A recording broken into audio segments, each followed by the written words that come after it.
subject to paras 2 and 3 below by a majority of 10 to 5.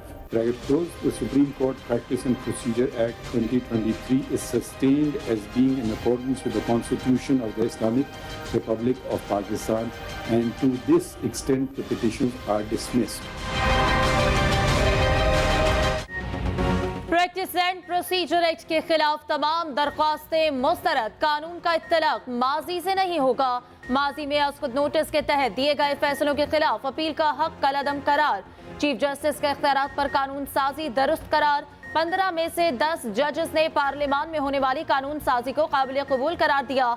Justice Ijazul Ahsan, justice Mazahir Naqvi, justice Munib, justice Shahid Waheed और justice Ayesha Malik का फैसले से इख्तिलाफ। फैसले में कहा गया कि पार्लियामान की तरफ से कानून साजी अदालती मामलात में मुदाखलत नहीं। 10 जजेस ने आर्टिकल 184/3 के लिए 3 रुकनी कमेटी के क़याम को दुरुस्त करार दिया। आर्टिकल 184(3) के फैसले के खिलाफ अपील का हक देने की कानूनी शिक पर 6 जजेस का इख्तिलाफ। 9-6 की अक्सरियत से कानून बनने के बाद अपील का हक आईनी करार। पार्लियामेंट के मुश्तरका इजलास ने 10 अप्रैल को प्रैक्टिस एंड प्रोसीजर बिल मंजूर किया था। सुप्रीम कोर्ट ने 13 अप्रैल को बिल कानून बनने से पहले ही मुअत्तल कर दिया था। नैब तरमीम के खिलाफ फैसले पर अपील का हक मिल गया। अब नैब तरमीम फैसले के खिलाफ अपील लार्जर बेंच सुनेगा। चेयरमैन पीटीआई ने सुप्रीम कोर्ट में नैब तरमीम को चैलेंज किया था। साबिक चीफ जस्टिस सुब्रता बंदयाल की सरबराही में 3 रुकनी बेंच ने केस सुना था। 2 जजेस ने अक्सरियती फैसले से तरमीम कलअदम करार दी थी। जस्टिस मंसूर अली शाह ने नैब तरमीम के अक्सरियती फैसले से इख्तिलाफ किया था।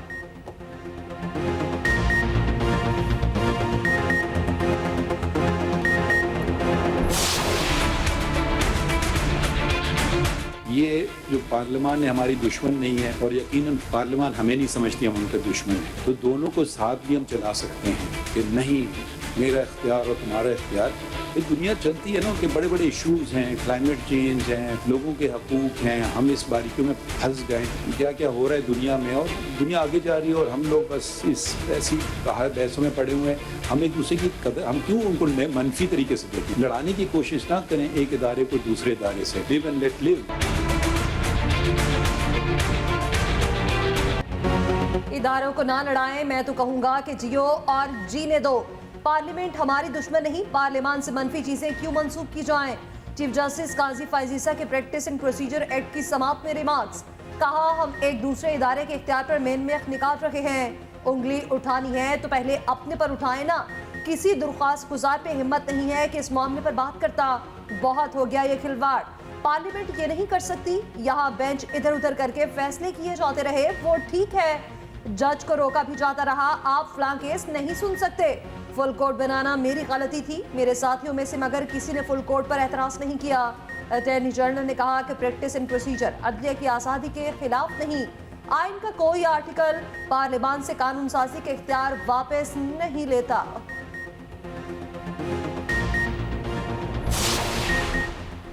सिर्फ अदलिया की आज़ादी के खिलाफ कानून साजी नहीं हो सकती। जस्टिस मुनीब अख्तर के रिमार्क्स। कहा एक्ट ऑफ पार्लियामेंट सूबाई असम्बली का भी हो सकता है। क्या सूबे अपनी हाई कोर्ट के लिए कानून साजी कर सकते हैं? 14 जजेस को एक जज के रहमो करम पर नहीं छोड़ा जा सकता, तो 12 को 3 पर कैसे छोड़ा जाए? जस्टिस याहिया आफरीदी ने कहा पार्लियामेंट के इख्तियार इस्तेमाल करने का भी कोई तरीकाकार होना चाहिए था। अगर गलतियां सुप्रीम कोर्ट में हैं तो पार्लियामेंट की भी हैं। सुप्रीम कोर्ट पूरा इदारा और टाइटैनिक है, एकदम कैसे इधर उधर मोड़ा जा सकता है? जो मसला था पार्लियामेंट उसे ठीक करती। जस्टिस आयशा मलिक ने पूछा अदालत लफ्ज कानून की तशरीह किस उसूल पर करेगी? जस्टिस एजाजुल एहसन ने कहा असल सवाल ही अदलिया की आज़ादी का है। अगर पार्लियामेंट रूल्स में तरमीम कर सकती है तो आज़ाद अदलिया का तस्वुर खत्म हो जाएगा। खुद साख्ता जिला वतनी खत्म। नवाज शरीफ की वतन वापसी के सिलसिले का आगाज। लंदन से जद्दा रवाना। 21 अक्टूबर को पाकिस्तान वापसी होगी। मीनार पाकिस्तान पर जलसा किया जाएगा। मरियम नवाज का कहना है नवाज शरीफ ने IMF का प्रोग्राम मुकम्मल किया, मुल्क में महंगाई नहीं होने दी। नवाज शरीफ की वापसी से मुल्क की तरक्की यकीनी है। नवाज शरीफ ही गरीबों के मसाइल हल करेगा। नवाज के अलावा तमाम तजर्बे नाकाम रहे, वो 2024 से 29 तक मुल्क को नाकाबिल तस्खीर बनाएंगे।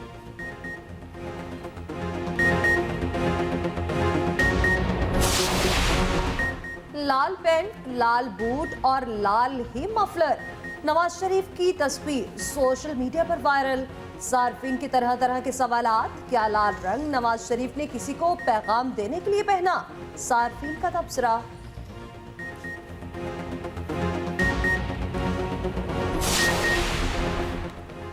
नून लीग और जेयूआई में मामलात सेट, इत्तेहाद बरकरार रखने पर इत्तेफाक।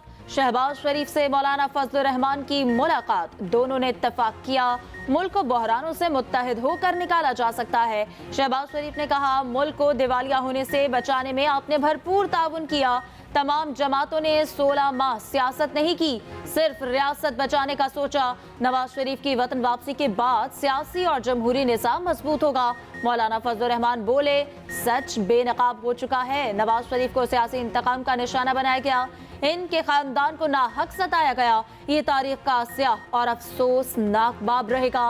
रहनुमाओं को नाहक तबाहशुदा इमारतें, वीरान बाजार, धमाके, धुआं, बारूद, मलबा, आसमान से बारिश की तरह बरसते मिसाइल। इसराइल की वहशियाना बमबारी से गजा तबाह।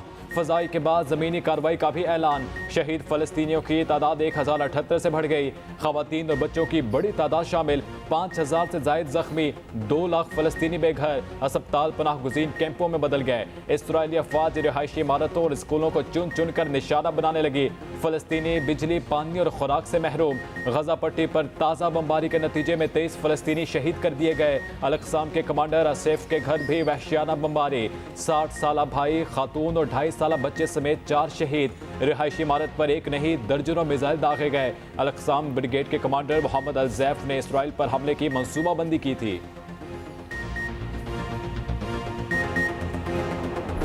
हमास ने इसराइल को नाखून चने चपा दिए। तूफान अल अक्सा ऑपरेशन में मरने वाले इसराइलियों की तादाद 1200 से भी बढ़ गई। 2700 जख्मी। इसराइल अपने इलाकों से मुजाहिदीन को निकालने में नाकाम। इसराइल पर हर तरफ से हमले। हमास, हिजबुल्लाह के बाद शाम भी शामिल। इसराइल के मुख्तलिफ शहरों में मिसाइल हमले। कई इमारतें तबाह हो गईं। एयरपोर्ट पर मुल्क से भागने वालों का रश। परवाजें भी बंद कर दी गईं। वहशियाना बमबारी पर इसराइल का हामी यूरोपीय यूनियन भी बोल पड़ा। इसराइली बमबारी को आलमी कानून की खिलाफ वर्जी करार दे दिया। अक़वाम मुत्तहिदा का अफ्रीकन से मिलकर बैठने पर जोर। इसराइली वज़ीर-ए-आज़म ने आलमी ताकतों के मुतालबा को रद्द कर दिया। गजा को मलियामेट करने का ऐलान। हमास के सरबराह इस्माइल हनिया ने कहा, ये जंग यरूशलेम तक जाएगी, अपनी सरजमीन से काबजीन के खात्मे तक जारी रहेगी। इसराइल तमाम जंगी उसूल भूल गया। गजा पर कीमियाई हथियारों से हमलावर हो गया। फॉस्फोरस बॉम्ब बरसाने लगा। गजा की इस्लामी यूनिवर्सिटी पर रॉकेट फायर कर दिए। यूनिवर्सिटी के मुख्तलिफ शोबाजात जमी बोस। मरकजी पावर स्टेशन बंद होने से गजा में मुकम्मल ब्लैकआउट। गजा के अस्पताल कब्रिस्तानों में बदलने का खदशा। किसी जख्मी की कोई मदद ना हो सकेगी। चीचन ग्रुप्स की हमास को अपने जंगजू भेजने की पेशकश। सऊदी अरब ने गजा की सूरत हाल पर OIC का हंगामी इजलास बुला लिया। गजा पर बमबारी की दिल दहला देने वाली वीडियोज भी सामने आ गई। मोहम्मद रिजवान ने जीत गजा के नाम कर दी। कहा, जीत गजा में हमारे बहन भाइयों के लिए थी। ट्वीट पर भारतीय सहाफियों को आग लग गई। खूब जहर उगलने लगे। पाकिस्तानी टीम भारत से 2-2 हाथ करने अहमदाबाद चली गई। Chairman PCB management committee Zaka Ashraf सुबह भारत जाएंगे। हफ्ते को अहमदाबाद में पाकिस्तान और भारत के दरमियान हाई वोल्टेज मुकाबला होगा। बड़े मुकाबले से पहले स्टेडियम में रंगारंग तकरीब होगी। भारतीय फिल्म स्टार्स अमिताभ बच्चन, रजनीकांत, सचिन तेंदुलकर समेत कई सितारे जलवागर होंगे।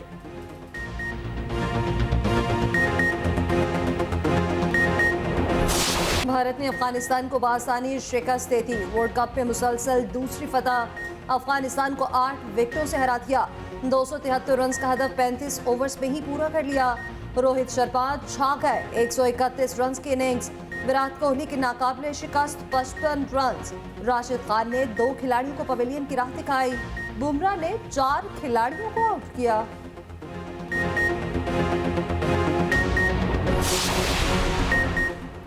इंतखाबी ज़ाब्ता इखलाक में तरामीम। सियासी जमातों ने तजावीज़ दे दी। चीफ इलेक्शन कमिश्नर की सियासी जमातों से मुशावरत। इलेक्शन कमीशन की मुनासिब तरामीम करने की यकीन दहानी। आइंदा इंतखाबात में ज़ाब्ता इखलाक पर सख्ती से अमल दरामद कराने का ऐलान। पीपल्स पार्टी रहनुमा नैयर बुखारी का कहना है कि इलेक्शन कमीशन तजावीज़ के बाद फाइनल ड्राफ्ट तैयार करेगा। यकीन दहानी कराई गई इलेक्शन शफाफ होंगे।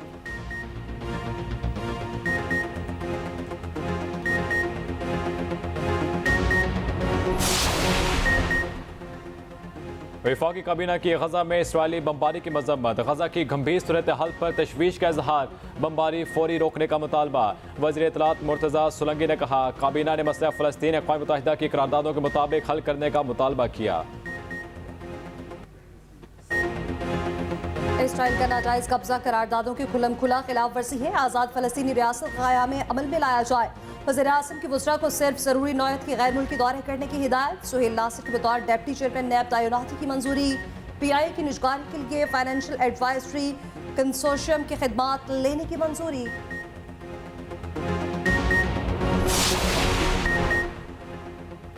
कश्मीर तवील अरसे से हल तलब मसला है। OIC फोरम पर ज़ेर बहस रहता है। कश्मीर पर OIC के नुमाइंदा खसूसी के सेक्रेटरी खारजा के साथ न्यूज़ कॉन्फ्रेंस।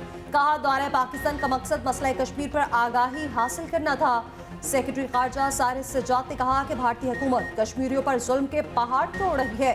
कश्मीरियों को सलामती काउंसिल की करारदादों के तहत हक के खुद इरादियत मिलना चाहिए।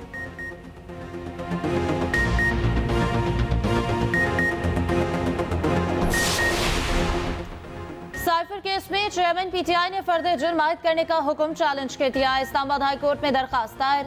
9 अक्टूबर का ट्रायल कोर्ट का हुक्म कलअदम करार देने की इस्तदा। इलेक्शन कमीशन का चेयरमैन PTI के प्रोटेक्शन ऑर्डर जारी करने का फैसला। मेंबर इलेक्शन कमीशन ने कहा, सिक्योरिटी के लिए हम IG जेल खाना जात को खत लिख देते हैं। पेशावर में 9 मई के नामजद 213 मुल्जिमान के खिलाफ ट्रायल का आगाज।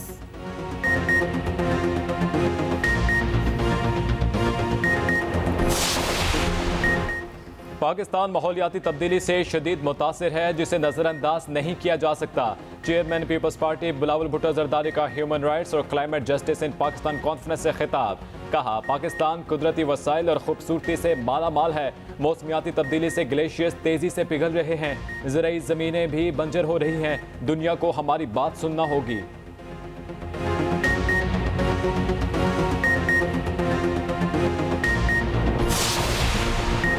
मुल्क भर से 15,000 बिजली चोर पकड़े जा चुके। 20 अरब से जायद रिकवरी का दावा। सेक्रेटरी तवानाई राशिद लंगड़ियार का कहना है कि 137 मुलाजिमिन के खिलाफ भी कार्रवाई की गई। बिजली चोरी में मुलविस सरकारी मुलाजमों के गिर्द घेरा तंग। FIA की कार्रवाई का फैसला। मुलाजिमिन के खिलाफ एक्शन के लिए FIA से मदद मांग ली।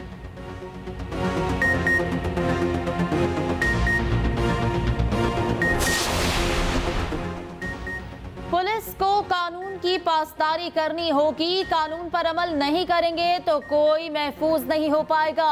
Chief justice Peshawar high court के केस की समाअत के दौरान रिमार्क्स। कहा, कानून ना होने से बेहतर था हम मकबूजा कश्मीर में होते।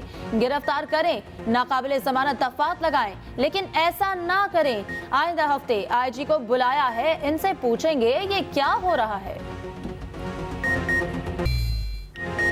डॉलर की गिरावट ना रुकी। इंटरबैंक और ओपन मार्केट में डॉलर मजीद सस्ता। इंटरबैंक में डॉलर 99 पैसे सस्ता 279 रुपए 51 पैसे पर बंद हुआ। पाकिस्तान स्टॉक मार्केट में 334 पॉइंट्स की तेजी। फी तोला सोना 5500 रुपए महंगा। डॉलर स्मगलिंग के खिलाफ हुकूमती इकदाम के मुस्बत नताइज। सितंबर से अब तक $900 मिलियन स्टेट बैंक में जमा।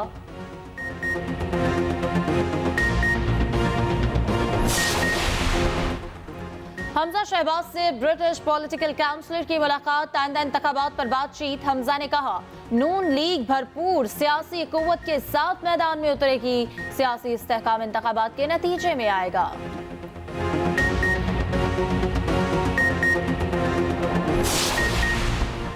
PIA की निजकारी जल्द। स्टील मिल्स और पावर कंपनियों की निजकारी मौखर। वफाकी हुकूमत का PIA की निजकारी का ऐलान। एयरलाइंस को फरोख्त करने से पहले इसे कर्जे से पाक किया जाएगा।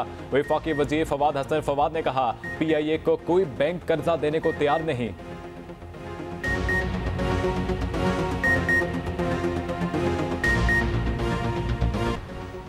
निगरान वज़ीर आला पंजाब का चिल्ड्रन अस्पताल का दौरा। इमरजेंसी में जेर इलाज बच्चों की खैरियत दरियाफ्त की। बंद पड़े AC को फौरी चलाने की हिदायत। कहा, इमरजेंसी में बेड्स की तादाद में इजाफा जरूरी है। अपग्रेडेशन के लिए 52 करोड़ रुपए मुख्तस।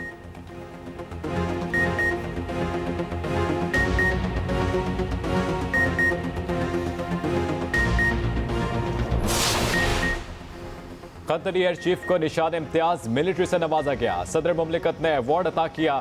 कतरी आला सतह के वफ्द की एयर हेडक्वार्टर्स आमद। सरबराह पाक फजाइया से मुलाकात। चाको चमन दस्ते ने गार्ड ऑफ ऑनर पेश किया।